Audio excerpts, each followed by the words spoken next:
In today's lesson, we are going to review how to solve quadratics. We're going to review three methods: factoring, completing the square, and using the quadratic formula. Below, we have a graph showing what does it mean to solve quadratics. What does that look like? So just a refresher, when we solve a quadratic, we'll always end up with two binomials, or two solutions. But sometimes those solutions will be the same. So in this case, we might have x plus 3 times x plus 3. Giving us a -3 as our x-intercept, and appearing as though we only have one solution. In this case here, we clearly have two different solutions, two different x-intercepts. Now remember that when we solve a quadratic, we set it equal to 0. So we set y equal to 0, meaning that we are then finding our x-intercepts. In this bottom case, it appears that we have no solution. However, if you recall, this is actually an imaginary solution, or I should say two imaginary solutions, or complex numbers. And that we can solve by using a quadratic formula or by using completing the square in order to get us a negative square root and therefore an imaginary solution. Let's start off with factoring. Let's look at this simple one first. Anytime you are factoring a quadratic where our a term, our coefficient of the x squared, is 1, it's very simple. We know we're going to have two binomials, and we take our x squared term and we split it into x times x. X times x is x squared. Now we look at our middle term and our end term, our constant term. For this number on the end, it needs to be our constant term broken into two numbers. So what times what is -14? Well, we have 7 times -2, and we have -2 times 7. How do I know which one to choose? Well, whichever ones I choose need to sum to give us this middle term of +5. So 7 and -2 will give us that solution. These are my factors. To solve, I take each one of my x terms, so x minus 2 and x plus 7, and I set those equal to 0. When I solve them, I will know what my x-intercepts are, and I will have my solutions. 2 and -7. This is where this quadratic will intercept the x-axis. And if you look at this quadratic, you know enough about the characteristics of functions to know what this is going to look like. It's going to open up and will intersect at 2 and -7. Let's look at the second example, x squared minus 25. In this case, I could simply just add 25 to both sides and get x squared equals 25. And then to solve for the squared, I could take the square root and end up with x is equal to plus or minus 5. Remember, when I solve a square root function for a variable, I always have a positive and negative solution. If I wanted to factor this first to get my solutions, I would break it into my two binomials. What times what is -25? Well, -25 is 5 times 5, but to have a negative, I need a plus and a -5. Notice that I have no middle term. My middle term is actually 0x. Well, a -5 and a +5 do in fact get me my 0x. Okay, and if I'm solving this, x plus 5 equals 0, I will end up with my same solutions of +5 and -5. Okay, final problem. For this problem, we're going to solve by grouping because we have this 2 here instead of a 1. So it's a little more difficult to set up your binomials in your head. In order to help me, I'm going to make a big X, and I'm going to take my coefficient of my x squared times my constant term, so that will give me -6, and put that at the top, and then I'm going to take my middle term of -5 and put it at the bottom. And then I'm going to ask myself, what times what is -6 that adds to be -5? Compare this problem to the first problem. We asked ourselves what times what was -14, that adds to be +5. In this case, the first one, there was a 1 here, so we really didn't have to think about it because we really did do 1 times -14. So this problem, we have 2 times negative 3. And I just wrote it in this x in order to keep track of it better. So if we answer the question for ourselves, we would say, well, that would be negative 6 and positive 1. Now what I'm going to do, instead of writing my factors, because these aren't going to be the end of my factors yet, just because of this 2 here. So instead what I'm going to do is rewrite this quadratic, but I'm going to take the middle term and I'm going to break it into 2 terms. So you can see that I really just rewrote this quadratic with the negative 5x broken apart into negative 6x and positive 1x from here. It's still the same quadratic, but now I'm in a position here where I can solve by grouping. So I have my 2 groups, and all I'm going to do is pull out my GCF. So 2x is my GCF in the first group, so I end up with x minus 3. And then in my second group, I don't have a GCF. I have to pull out something, so I'll just pull out a positive 1. That way I won't change this problem. Now I have pulled out my GCFs, and I still have 2 groups. I have this first group here, and I have this second group here. I'm going to do one more factoring. What can I pull out from this group and this group? And if you can see, there's an x minus 3 in both. So I'm going to pull out the x minus 3.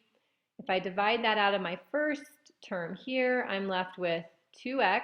And if I divide it out of the second term, I'm left with a positive 1. So now I've factored this quadratic using grouping, and I'm just needing to solve. I'll set both of my x terms equal to 0, and I get an x-intercept of 3 and an x-intercept of negative 1/2. Okay, and that is factoring. Let's move on to completing the square. When we complete the square, we always want to make sure that this a value is in fact 1. In the second problem, it's not, and I'll show you how to deal with that. The other thing we want to do is always take this constant term, in the second problem it's 1, and move it over to the right side. In this first problem, it's done for us. And the reason for that is because I'm going to come up with my own constant term. When we're completing the square, we want to turn this quadratic into something that factors into 2 identical binomials. For example, x minus 2 times x minus 2. In order to do that, we need to come up with a perfect squared number here. So, to do that, we'll take this middle term, which is 10. We'll divide it by 2, or multiply by 1/2, and we'll square it. In this case, we get 25. So what I'm going to do now is take this quadratic, and I'm going to add 25 to the left side. That's my new constant term. But remember, whatever we do to one side, we need to do to the other side so that we keep our equality. Now I have a quadratic that will factor perfectly. Remember that I'm going to break up the x squared into x times x, and then what times what is 25? That adds to be 10. Well, we know it has to be the same because I created this number 25. So we get x plus 5, x plus 5.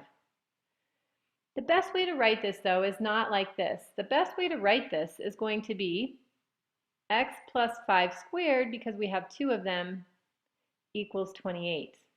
When I write it like this, then I can solve it. I can solve by taking the square root of my squared term, which means I take the square root of the term on the right. So I'm left with x plus 5 is equal to, again, remember, plus or minus anytime you are taking the square root and solving for a variable. Now I just need to subtract 5 from both sides, and I get negative 5 plus or minus the square root of 28. This is my answer, but let's go ahead and simplify the 28.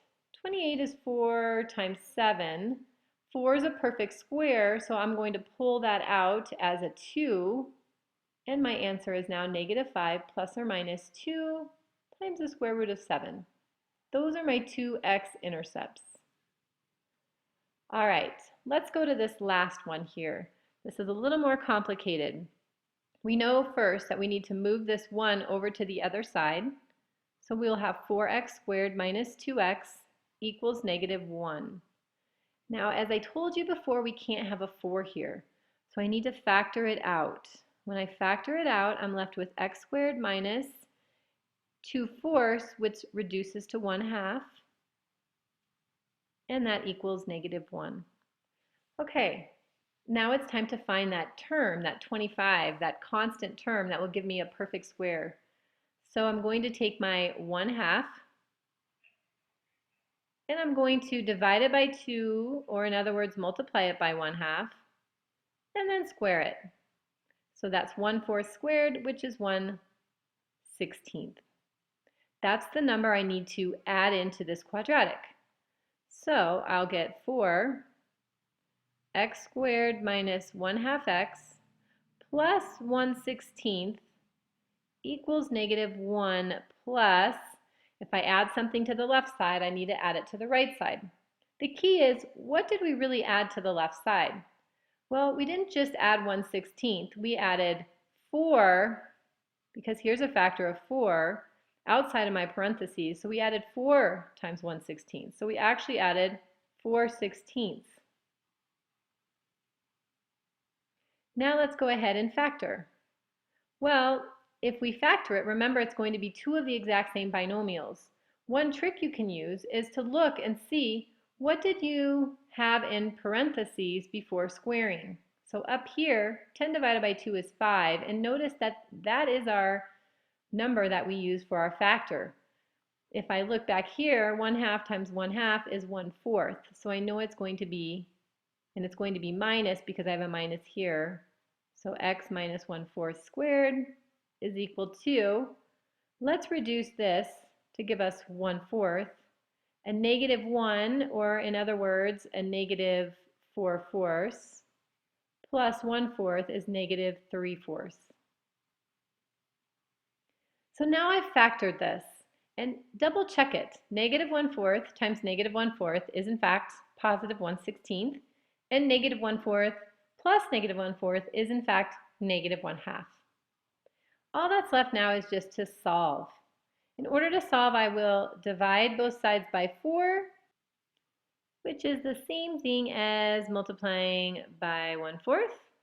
These cancel, and I'm left with x minus 1/4 squared is equal to -3 minus 1 is 2, and 2/4 is 1/2. Let's go ahead and take the square root of both sides, and I get x minus 1/4 equals plus or minus the square root of -1/2.